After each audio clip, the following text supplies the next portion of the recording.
फैसला आया तो जिसको हम ऑर्डर ऑफ द कोर्ट कहते हैं या जजमेंट कहते हैं, उसको अगर आप देखेंगे तो उसके नीचे 5 जजेस के साइन हैं, 7 के नहीं है। और उसमें जो फैसला है उसमें 2 ने इख्तिलाफी नोट लिखा, 3 ने ये पिटीशंस अलाउ की। इमरान खान को डिस्क्वालीफाई करने का प्लान बनाया, चाहे इमरान खान को जेल में डालने का प्लान बनाया। इमरान खान को इख्तियार में से ही नहीं रोका। इमरान खान एक बड़े मार्जिन के साथ इंशाल्लाह इख्तियार में आएंगे। ये भी आप इंतखाबात होने थे, अगर ये पंजाब के होते हैं तो मुझे तो ये भी शक है कि शायद ये पूरे मुल्क के इंतखाबात एक साथ हो जाएंगे बजाय सिर्फ पंजाब के। आज जो फैसला आया है मेरे ख्याल में जमहूरियत मजबूत होगी, और वो इस सेंस में कि मैं तो हमेशा ये कहता हूँ कि जी जमहूरियत बेस जो है वो इलेक्शन है, अवाम के अंदर जाना है। सब्सक्राइब करें और बेल दबाएं ताकि कोई खबर रह न जाए।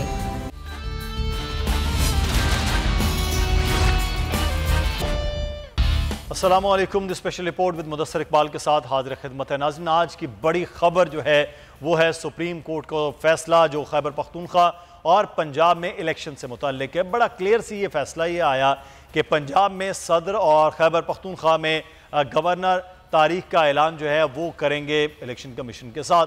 अब उसके बाद जो असल मामला शुरू हुआ है वो हुकूमत ये कहती है कि ये फैसला जो आया है वो उसको सराहते हैं, लेकिन ये फैसला 4-3 का है। यानी वो ये कह रहे हैं कि जो 2 जजेस जिन्होंने इख्तलाफी नोट लिखा वो 2 और 2 फिर जो जजेस इस बेंच में शामिल रहे वो लोग, ये 4 और फिर 3 जजेस जिन्होंने ये फैसला दिया कि इलेक्शन करवाए जाएं, ये 4-3 है। ये मामला कानूनी माहिरीन से ही जानते हैं कि यह मामला असल क्या है कि जब एक बेंच मौजूद हो, 4 लोग उससे अलग हो जाएं, क्या वो बेंच बरकरार है? ये फैसला जो दिया गया है क्या वो 4-3 से है या वो 3-2 से है? क्योंकि इसको समझना बहुत ज़्यादा ज़रूरी है। हमारे साथ इस वक्त मौजूद हैं राजा आमिर अब्बास साहब, माहिर कानून है, बैरिस्टर आपके वक्त का। सैयद मुजम्मिल शाह साहब इस वक्त हमारे साथ मौजूद हैं, सीनियर एंकर पर्सन है। बहुत शुक्रिया मुजम्मिल आपके वक्त का। राजा साहब, सर ये 4-3 है, 3-2 है, ये आईनी तौर पर, कानूनी तौर पर ये फैसला क्या है सर? देखिए, ये बड़ी एक मज़ाक़ा खेज सी बात की जा रही है 4-3 वाली, और इस सिलसिले में आज मेरी जाती मुलाकात जब हुई वज़ीर कानून से, जब ये बात उठी तो यकीन कीजिए कि मेरी हंसी रुक नहीं रही थी, जिसपे वो खुद भी हंसती है तारड़ साहब। और फिर बहरहाल ये अब उन्होंने जो बात अगर आ रही है कि जी ये 4-7 का है, तो ज़हन में रखिए कि ये जो बेंच फॉर्मुलेट हुआ था ये 9 मेंबर्स था, और फिर उसमें पहले दिन जब ऑब्जेक्शंस आए तो इसकी रिकॉन्स्टिट्यूशन हुई, इसको दोबारा से बनाया गया, और ये उस ऑर्डर में है कि जी इसकी रिकॉन्स्टिट्यूशन हो रही है, जिसमें चीफ साहब ने कोर्ट में आके कहा कि 2 मेंबर्स पे एतराज जिन पे था उन्होंने रिक्यूज कर लिया है, और 2 मेंबर्स क्योंकि वो ऑलरेडी जो 2 मेंबर्स हैं, जब उन्होंने रिक्वेस्ट की थी उसके लिए सो मोटो के लिए अपना माइंड दे दिया था, और 2 मेंबर्स ने चूंकि अभी अपना माइंड दे दिया है कि ये पिटीशन हम नहीं सुनेंगे, ये सो मोटो सही नहीं है। तो इस तरीके से जो 9 रुकनी बेंच था वो दोबारा से 5 रुकनी बेंच कॉन्स्टिट्यूट हुआ। जब वो कॉन्स्टिट्यूट हुआ तो उन्होंने कहा कि अब केस की हियरिंग शुरू है, और जब केस का हियरिंग शुरू हुई तो वो 5 रुकनी बेंच के सामने तमाम जो है आर्ग्यूमेंट्स एक साइड ने किए, फिर दूसरी साइड ने किए, और उसके बाद फैसला रिजर्व हो गया कल रात को। तो जब फैसला आया तो जिसको हम ऑर्डर ऑफ द कोर्ट कहते हैं या जजमेंट कहते हैं, उसको अगर आप देखेंगे तो उसके नीचे 5 जजेस के साइन हैं, 7 के नहीं है। और उसमें जो फैसला है उसमें 2 ने इख्तिलाफी नोट लिखा, 3 ने ये पिटीशंस अलाउ की, और उन्होंने जो है वो इस पॉइंट ऑफ व्यू के हक में फैसला दिया कि 90 डेज में इलेक्शंस होने हैं, आईने पाकिस्तान में ये लिखा हुआ है। और फर्दर उन्होंने ये कह दिया कि जो पंजाब के इलेक्शंस हैं उसमें जो सदर साहब ने तारीख दी थी 9 अप्रैल की, उसको अब होल्ड किया और कहा कि ये तारीख बिल्कुल सदर साहब देने के मजाज थे, और साथ में ये लिख दिया अलबत्ता कि जी दौरान हियरिंग जब इलेक्शन कमीशन की ये बात आई कि जो शेड्यूल है अगर उस पे इलेक्शन शेड्यूल पे अमल दरामद होता है तो जो पोलिंग की डेट है, इलेक्शन की बात नहीं हो रही, वो पोलिंग की डेट गालिबन 9 अप्रैल से आगे चली जाती है। तो उस पे उन्होंने कहा कि ठीक है, इलेक्शन स्टार्ट कर दिए जाए, जो अभी फैसला आया है, और सदर ममलिकत डेट अनाउंस करेंगे। हाँ, अलबत्ता अगर पोलिंग की डेट कोशिश की जाए कि जितनी मुमकिन तौर पे वो उसके करीब होगी, मिनिमम होगी 9th के, वो पोलिंग की डेट दे दी जाए, इलेक्शन की बात नहीं हो रही।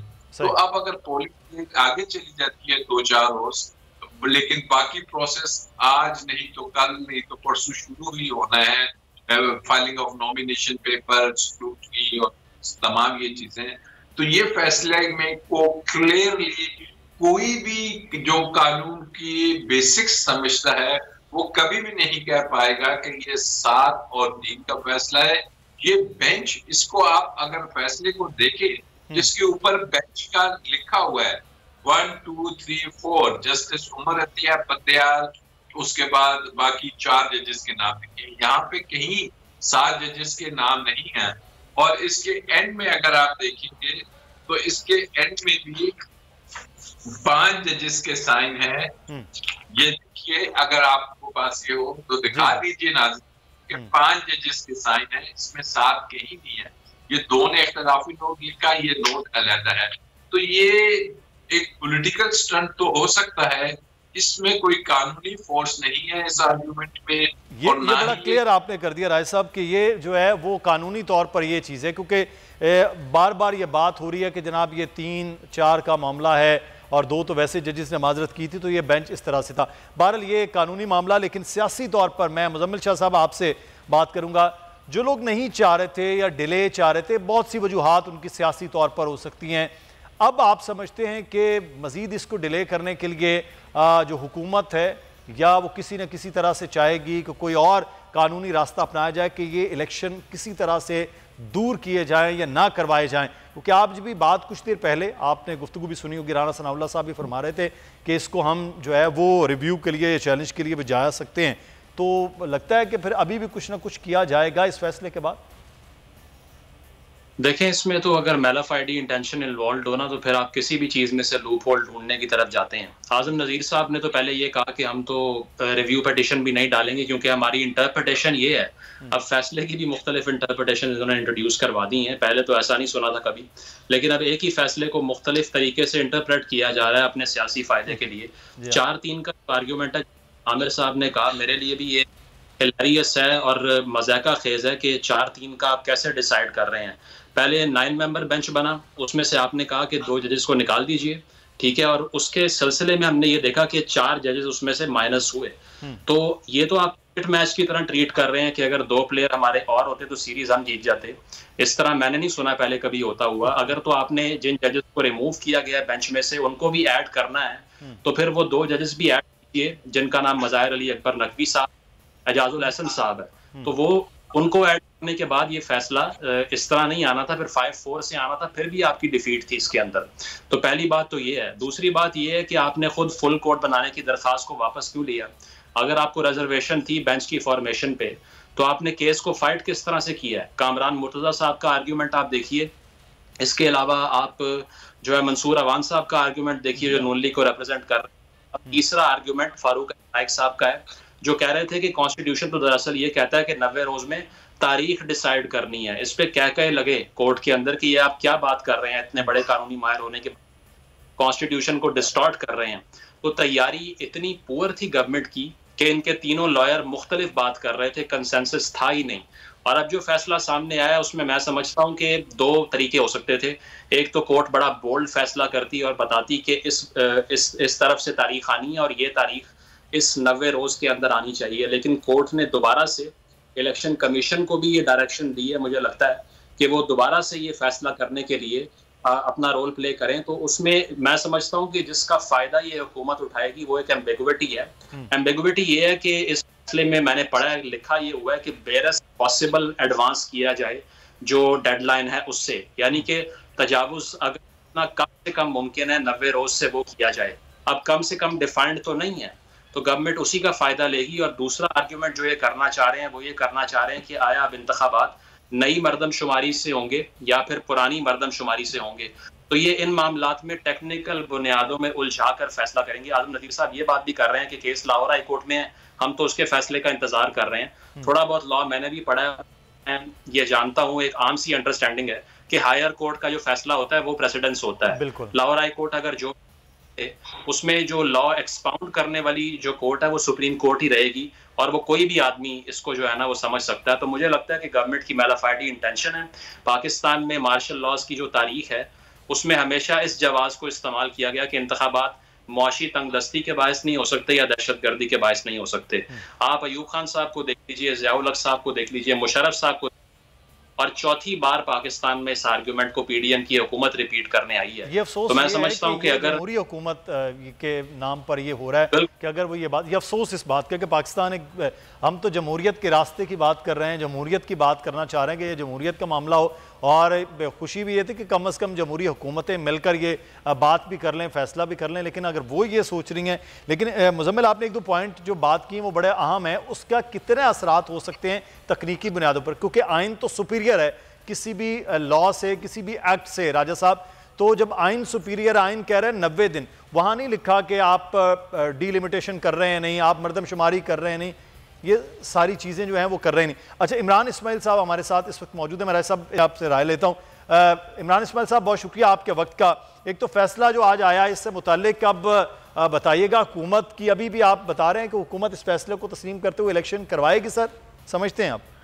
देखिए, मैं समझता हूँ बड़ा खुशाइन फैसला है जो आज सुप्रीम कोर्ट के जरिए आया है, और एक इमाम जो था वो दूर हुआ है, और जो उस इमाम के जरिए जो चालाकी करने की कोशिश की जा रही थी उसका भी रास्ता बंद हो गया हमेशा के लिए। तो मैं तो समझता हूँ कि ये बड़ा जबरदस्त फैसला है। बातचीत बिल्कुल क्लियर हो गई कि 90 दिन के अंदर इंतखाबात होने हैं।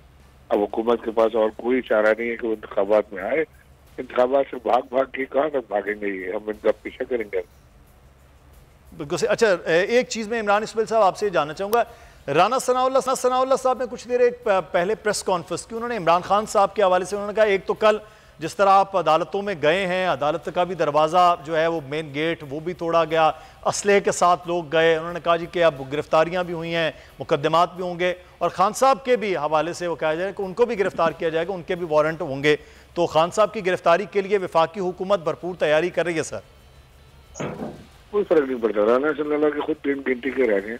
इसने देखिएगा कि इलेक्शन हो जाए उसके बाद इसने भी भाग जाना पाकिस्तान के बाहर, और हमारी कोशिश होगी कि इसका रास्ता रोकें, बाद में न दें, इंतसाब के अमल को पूरा करें। अब फजा चेंज हो गई है। अब लोगों को पता लग गया कि बात अब इलेक्शन पे जा रही है, और इलेक्शन का बादशाह इस पर इमरान खान, इनमें से कोई नहीं है। अब ये जितनी चीखें मारें, जितना रोए धाड़ें, जो मर्जी कर लें, ये अब इलेक्शन नहीं रोक पाएंगे। तो इमरान इस्माइल साहब, अब जो मुकदमात हैं, जो मामलात हैं, जो बार बार इमरान खान साहब खुद बात करते हैं कि उनकी नाअहली का एक पूरा प्लान हो रहा है, तो आप नहीं समझते कि अब हुकूमत इस पर तेजी के साथ काम करेगी? इधर से तो अब इलेक्शन सुप्रीम कोर्ट, ये सारे फ्रिवलेस केसेस है ना, ये कोई इमरान खान के ऊपर कोई चोरी का इल्जाम तो है नहीं, इमरान खान के ऊपर कोई पाकिस्तान के खिलाने को नुकसान पहुंचाने का इल्जाम तक नहीं है, सबूत तो छोड़े। और इनके जो लोग हैं वो सारे के सारे चोरी में मुलव्वस हैं, अब उसी में फंसते चले जा रहे हैं अंदर। अब ये चाहे इमरान खान को डिस्क्वालीफाई करने का प्लान बनाए, चाहे इमरान खान को जेल में डालने का प्लान बनाए, इमरान खान को ये इक़्तिदार में आने से ही नहीं रोक सकते। इमरान खान एक बड़े मार्जिन के साथ इंशाल्लाह इक़्तिदार में आएंगे। ये भी अब इंतखाबात होने थे, अगर ये पंजाब के होते हैं तो मुझे तो ये भी शक है कि शायद ये पूरे मुल्क के इंतखाबात एक साथ हो जाएंगे, बजाय सिर्फ पंजाब के अंदर। बहुत शुक्रिया साबिक गवर्नर सिंध इमरान इस्माइल साहब हमारे साथ मौजूद। और राजा साहब, मैं जो सवाल आपसे कर रहा था सर, ये जितने भी मामलात हैं उसके मरदमशुमारी के, जी वोटिंग के, सारी चीज़ें सर आइन में तो ऐसी कोई चीज़ नहीं है, वो तो वहाँ वाज़े है 90 दिन का इलेक्शन। तो क्या ये उज़र, ये सारे मामलात, इंतज़ामी चीज़ें ये हायल हो सकती हैं इस फैसले के बाद? देखिए, बिल्कुल नहीं हो सकती। जब लाहौर हाई कोर्ट का फैसला आया तो इलेक्शन कमीशन ने खुद से गवर्नर को लेटर लिखा और उन्होंने कहा कि जी आप इलेक्शन की तारीख दीजिए और हम इलेक्शन कराने के लिए तैयार हैं। अब भी अगर आप फैसला पढ़िए तो वफाकी ये जो 100 मोटो लिया गया था, इसमें जो क्लॉज 3 जो 3 पॉइंट्स भी लिया गया था, उसमें यही कहा गया था कि इन केस इलेक्शंस जब हो रहे हैं तो वफाकी हुकूमत और सूबाई हुकूमत की क्या फराइज होंगे, क्या ड्यूटीज होंगी। तो उसमें अभी इस फैसले में क्लियर कर दिया है कि वफाकी हुकूमत, सूबाई हुकूमतें पाबंद होंगी कि इलेक्शन कमीशन को जो पैसे दरकार है और जो सिक्योरिटी दरकार है वो उन्होंने हर हाल में आइन के मुताबिक इलेक्शन कमीशन ऑफ पाकिस्तान को देनी है। अब अगर कहीं कहा गया कि ये बात की जी सिक्योरिटी नहीं है या हम पैसे नहीं दे रहे, तो ये जो सुप्रीम कोर्ट का फैसला है उसकी खिलाफ वर्जी है, क्योंकि in aid of Supreme court ये तमाम अदारों की आईनी जिम्मेदारी है। तो अगर कोई अदारा ये समझता है कि हम पैसों की या सिक्योरिटी की बात करेंगे, जहां तक रह गया कि जी सेंसेस या जो डिजिटल सेंसेस है या डिलिमिटेशन है, वो question has been thrown into the dustbin. वो मैं समझता हूं कि इलेक्शन कमीशन ऑफ पाकिस्तान का कोई इख्तियार नहीं है या कोई उनके पास बात नहीं है करने की, पर्टिकुलरली इस फैसले के आने के बाद। अगर ये बात की गई तो ये होगा कि ऑलरेडी इस फैसले में लिखा गया है कि वो अपनी आईनी जिम्मेदारियां पहले पूरी तरह निभाने से नाकाम हुए, तो अगर आईनी तौर पे दोबारा से वो अपनी जिम्मेदारी या इस सुप्रीम कोर्ट तो अब तो उज़र जो है वो भी कारगर साबित नहीं हो सकते। मुझे एक ब्रेक के लिए कहा जा रहा है, राज साहब हमारे साथ रहिएगा, मुजम्मिल शाह साहब भी हमारे साथ हैं। हम एक ब्रेक के बाद वापस आते हैं, फिर मजीद बात होगी।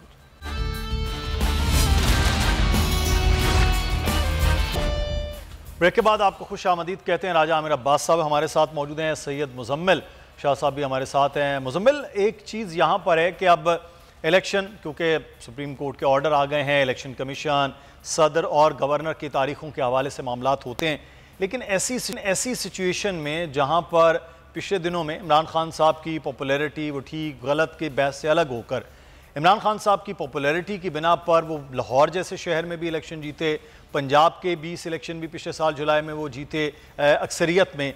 ऐसी सिचुएशन में इलेक्शन 5 साल के लिए, वो भी पंजाब जैसे बड़े सूबे और खैबर पख्तूनख्वा में इलेक्शन होना, और अगर वो कामयाब फ़र्ज़ करते हैं अगर वो ज़्यादा सीटों के साथ कामयाब होते हैं, तो फिर तो इंतखाबात आम पर शदीद असरात हैं। आपको भी पता है, हमें भी पता है, लोग कहते हैं कि यार MPA इनका है तो चलें MNA को भी फिर ही नहीं होना चाहिए, हमारे इलाके में काम तो तब होगा। तो ये तो एक बड़ी खुदकुशी नहीं है इस वक्त नून लीग के लिए ख़ास तौर पर, PDM के लिए भी?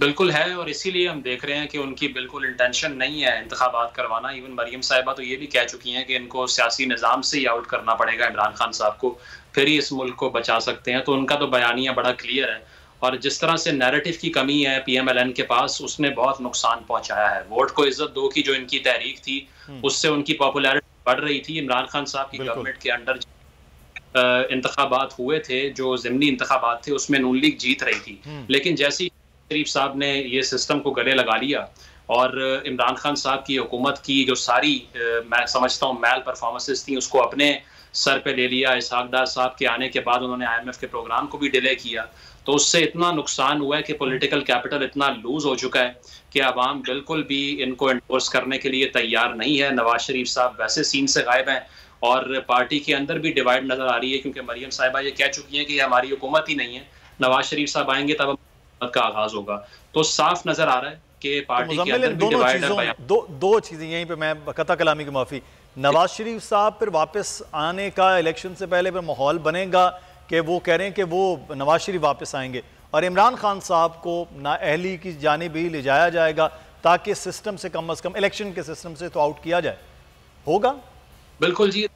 देखें, इनमें से कोई एक ना एक हरबा अगर नून लीग नहीं आजमाती तो उनको अपनी सियासी मौत भी दिखाई दे रही है, लेकिन साथ साथ कोई ना कोई इकोनॉमिक इमरजेंसी का बहाना बना, या फिर ये कहकर कि हमारे पास फंड्स नहीं है या दहशतगर्दी की वेव आ चुकी है। मैं समझता हूँ इस फैसले के बाद भी चीफ जस्टिस साहब ने 2 रोज पहले खुद अपने रिमार्क्स में कहा था कि अगर कोर्ट कोई फैसला कर भी ले फिर भी मुकदमेबाजी चलती रहेगी। मैं समझता हूँ बिल्कुल ठीक कहा था उन्होंने कि इस फैसले के बाद भी जो मुकदमेबाजी है वो ख़त्म नहीं होगी, और इसीलिए कोर्ट ने कल ब्रेक से पहले टाइम दिया, फारूक एच नाइक साहब को कहा कि अपने सियासी लीडरान से मशवरा करके तारीख ले आइए, वो बेहतर काम है इस बजाय इसके कि हम फैसला सुनाएं।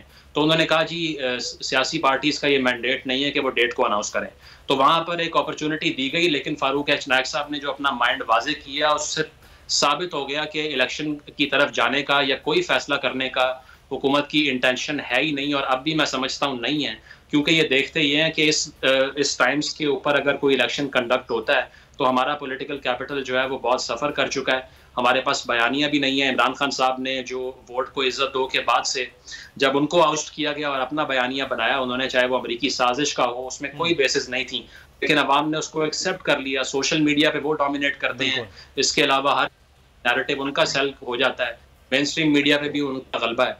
तो इसीलिए मैं समझता हूँ कि पीडीएम को इदराक है इस बात का कि हमारा चांस बहुत कम है और जितना डिले करें इलेक्शन को उतना हमारा चांस बढ़ सकता है। इस डिलेइंग टैक्टिक के लिए सुप्रीम कोर्ट ने जो फैसला दिया है इसके बाद भी मैं समझता हूँ कोई गारंटी नहीं है कि इंतखाबात होंगे 90 रोज में, क्योंकि जो आपने बात की मुकदमेबाजी वाली, चीफ जस्टिस भी ये बात कर रहे थे। राजा साहब, मुकदमेबाजी का मामला होगा, रिव्यू कर सकते हैं, चैलेंज किया जा सकता है इस फैसले को, क्या कानूनी तौर पर सर हुकूमत के पास अभी भी ऑप्शन मौजूद होगा जो कर ले? देखिए, रिव्यू की जो ऑप्शन है वो एक आईनी ऑप्शन है, वो हर किसी के पास मौजूद होती है, रिव्यू कर लेंगे। रिव्यू का मतलब ये है कि आपने इस जजमेंट को मानना, और रिव्यू का मतलब ये है कि 5 जजेस के फैसले के खिलाफ आप रिव्यू करेंगे, और जब 5 जजेस की बात होगी तो वो 7 वाला चैप्टर तो क्लोज हो गया। रिव्यू ये करें, और साथ ही सुप्रीम कोर्ट ने जो डायरेक्शंस दी हुई है इस फैसले में, अगर उस पर इम्प्लीमेंटेशन नहीं होती तो ये सुप्रीम कोर्ट का फैसला है, सुप्रीम कोर्ट ने खुद इम्प्लीमेंटेशन कराना है। और अगर इतना बड़ा जो एक इन्होंने बनाई हुई थी पिंग पोंग की गेम, उसको सुप्रीम कोर्ट ने अगर विद इन 48 आवर्स खत्म कर दिया है, 2 दिन की उसमें, तो अगर इम्प्लीमेंटेशन या फंड्स की बात आती है, डायरेक्शंस तो ऑलरेडी है।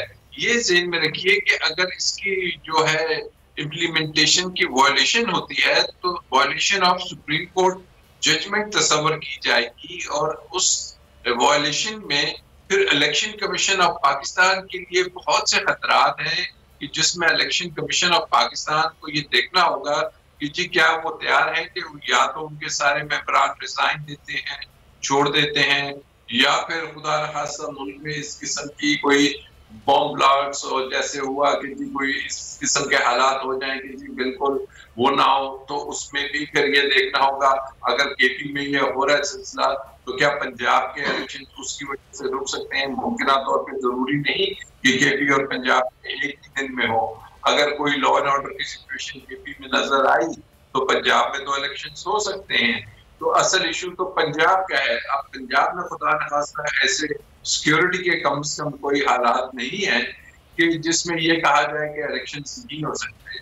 फंड्स की जहां तक बात है, ये एक्सक्यूज गालिबन किसी भी तरह से नहीं हो पाएगी कि फंड्स नहीं है, क्योंकि जब डायरेक्शंस होगी तो फिर फंड्स देने होंगे। और जो तीसरी बात है कि जी जो सेंसस की थी वो भी बिल्कुल खत्म हो चुकी है। इलेक्शन होते हैं और इलेक्शन इनको कराने हैं। एक ही सूरत हाल है कि अगर इलेक्शन कमीशन के 5 मेंबर्स रिजाइन दे जाते हैं तो फिर ऐसी सूरत हाल में नया इलेक्शन कमीशन तो ये बिल्कुल मुख्तलिफ चीज़ हो सकती है कि 5 के 5 मेंबरान जो है वो इलेक्शन कमीशन से रिज़ाइन दे, तो वो सूरत हाल कदरे मुख्तलिफ है। मैं शुक्रिया अदा करूँगा राय साहब आपका भी, मुजम्मिल शाह साहब आपका भी बहुत शुक्रिया, दोनों अहबाब का। और इसी सूरत हाल पर बात करेंगे पाकिस्तान तहरीक इंसाफ के रहनुमा फॉर्मर मिनिस्टर आतिफ खान साहब हमारे साथ मौजूद हैं। बहुत शुक्रिया आतिफ खान साहब आपके वक्त का। आपके सूबे में सुप्रीम कोर्ट के अहकामात हो गए कि गवर्नर अपडेट देंगे। सर, लग रहा है कि गवर्नर हुकूमत अब भी कोई रखना डाल सकती है, कोई कुछ कर सकती है, क्योंकि क्लियर डिसीजन के बाद आपके सूबे में इलेक्शन का कोई बहाना हो सकता है, ये इलेक्शन होंगे? सर बहुत शुक्रिया जी। सबसे पहले तो जो आज सुप्रीम कोर्ट का डिसीजन आया है, इस मुल्क में बहुत से फैसले ऐसे आए भी हैं बदकिस्मती से जिनसे जमहूरियत कमजोर हुई है, और लेकिन ये आज जो फैसला आया है मेरे ख्याल में इससे जमहूरियत मजबूत होगी। और वो इस सेंस में कि मैं तो हमेशा ये कहता हूँ कि जी जमहूरियत की बेस जो है वो इलेक्शन है, अवाम के अंदर जाना है और अवाम से पूछना है, अवाम का हक है अपने लीडर या अपने रिप्रेजेंटेटिव मुंतखब करने का। तो ये आज क्लियर कट एक फैसला आया है। बहरहाल गवर्नर केपी वो तो अदालत में भी अजीब अजीब उनके वकील आके बातें करते थे। कभी कहते थे कि उनको इम्यूनिटी हासिल है, उनको अदालत में नहीं बुलाया जा सकता, उनके ऑर्डर्स को चैलेंज नहीं किया जा सकता।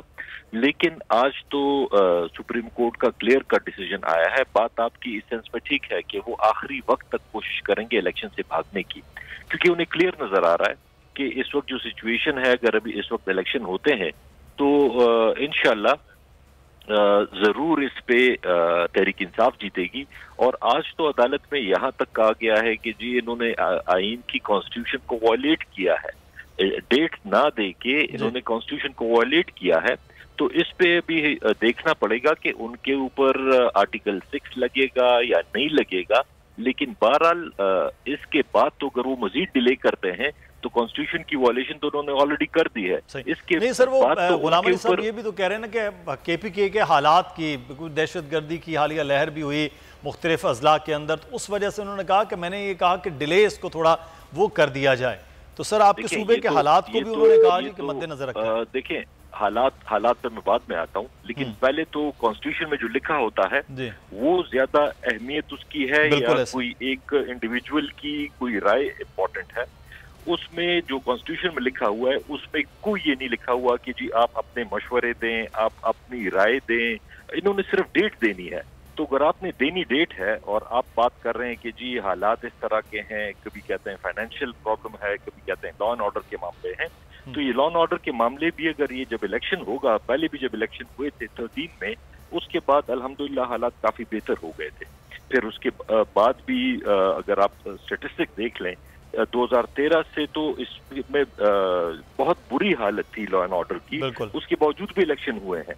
तो ये कोई बहाना बनाना कि जी हालात ठीक नहीं है। 2008-2013 के इलेक्शन भी खासे हालात खराब थे, लेकिन उसके बावजूद इलेक्शन भी हुए और 14 में ऑपरेशन भी हुआ और रफ्ता रफ्ता वो हालात बेहतर भी। बहुत शुक्रिया। और अवाम क्या कहते हैं आज के सुप्रीम कोर्ट के तारीखी फैसले पर, आइए आपको दिखाते हैं। हमारे मुल्क में जो अदलिया है इसकी बालादस्ती है, कानून की बालादस्ती है। अदलिया ने कल भी हम इस्लामाबाद गए हुए थे तो इंसाफ किया है और अपने वकार को बुलंद रखा है। कानून के ऊपर अमल दरामद होना चाहिए। जो भी सुप्रीम कोर्ट फैसला करे हम भी मानते हैं, इनको भी मानना चाहिए, क्योंकि सुप्रीम कोर्ट जो सबसे बड़ी अदालत है, इससे ऊपर कोई अदालत नहीं है। सुप्रीम कोर्ट ने PTI क्या पाकिस्तानी आवाम के लिए जो फैसला दिया है, चाहे वो अपोजिशन है या हुकूमत है, इस वक्त तो हम अपोजिशन में हैं, तो हम तो मानते ही हैं अदलिया को। अवामी राय आपने देखी है और बोल का अदलिया को सलाम। आप इस ट्रेंड में शामिल हुइए क्योंकि पाकिस्तान में इस वक्त इंसाफ और कानून के साथ बोल खड़ा हुआ है। मुदस्सिर इकबाल को इजाजत दीजिए, अपना ख्याल रखिएगा। अल्लाह हाफिज।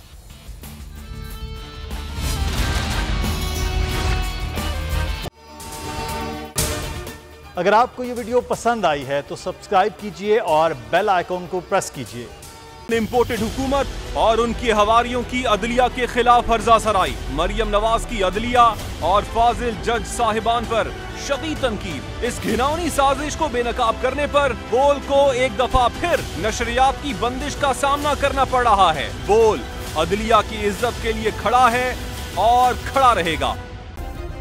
सब्सक्राइब करें और बेल दबाएं ताकि कोई खबर रह न जाए।